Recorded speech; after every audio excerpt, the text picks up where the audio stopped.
দাঁড়া, কালকে বাকি বৌদিকে একবার পাই, কালকে বাকিকে দাঁড়ালো দাঁড়া। কি ভালো লাগছে, কি বলো গো? হ্যাঁ হ্যাঁ, ঠিকই বলছো, কি ভালো লাগছে আমার। আমরা প্রতিদিন ওই জায়গাটায় আসবো, বেশ? সে কি আর বলতে, আমরা প্রতিদিন এখানে আসবো, ঠিক আছে? আর তুমিও সময় মতন এখানে চলে আসবে, ঠিক আছে?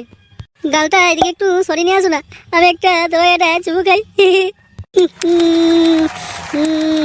সালা, কি মজা। আমরা প্রতিদিন এখানে এসে চুমাচাটি করবো আর প্রেম করবো, ঠিক আছে? আচ্ছা আচ্ছা, ঠিক আছে, আমরা প্রতিদিন এসে এখানে প্রেম করবো। হ্যাঁ, তুমি না আমার জান, আমি তোমাকে ছাড়া একদম বাঁচতে পারবো না গো। আমিও তোমাকে ছাড়া আমিও আর বাঁচতে পারবো না, আমি তোমাকে অনেক ভালোবেসে ফেলেছি।